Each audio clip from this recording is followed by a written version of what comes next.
A pleasant day, Mom Carmina L. Sotas. So, if you do forgot my name, I am John Persitorion from Baasad English 3 Section E. And this is my literary criticism. I choose the epic poem The Fairy Queenie by Edmund Spenser. And I also choose the biographical and feminist criticism. So, for now, let us start the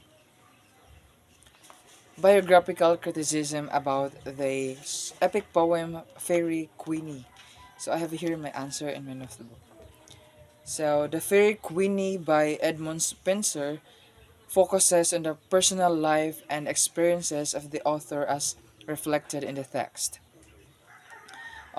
Throughout my researches in internet and the different sources, I able to know that Spenser, the author, was deeply involved in the political and social upheavals of his time, including the English Renaissance, the Reformation, and of course the Tudor conquest of Ireland.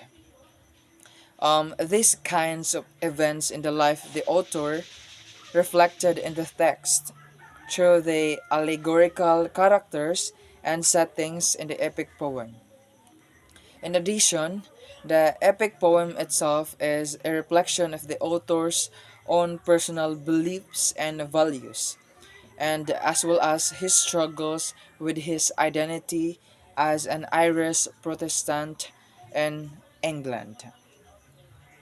This is evident in the portrayal of the Fairy Queenie, who represents the idealized figure of Queen Elizabeth, as well as the conflict between the Protestant and Catholic factions in the text.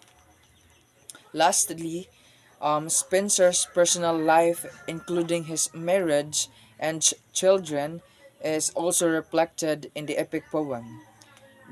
Just like the character of Ona, that is being interpreted as a representation of Spenser's first wife, named Elizabeth, just like the character of in the Fair Queenie, that is seen as a representation of Queen Elizabeth the First.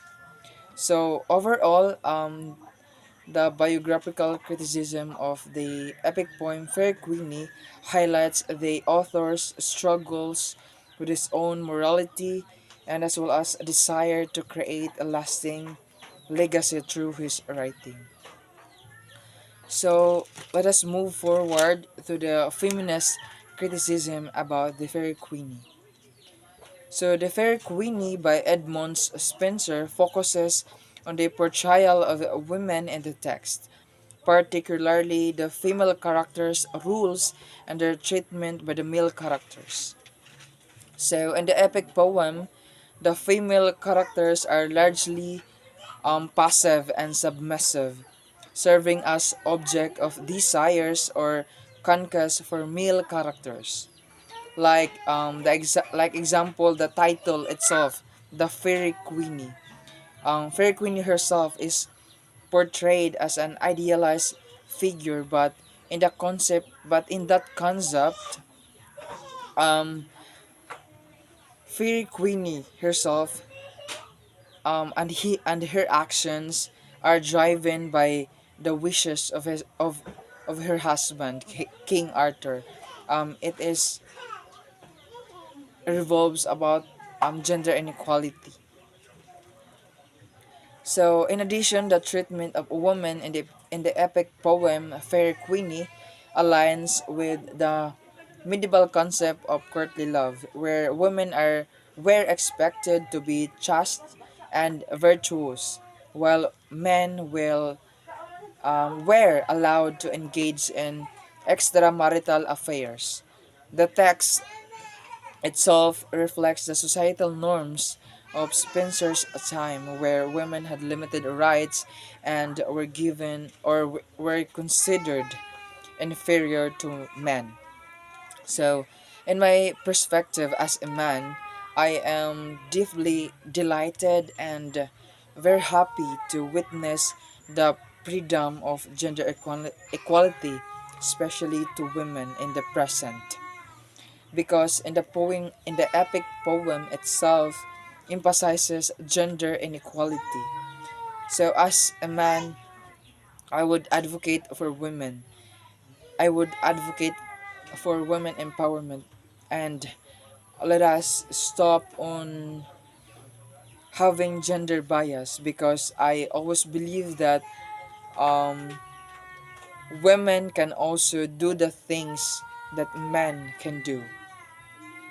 So let us stop the culture of gender inequality and rather advocate for women empowerment and women and gender inequality. So that would be all. Thank you so much.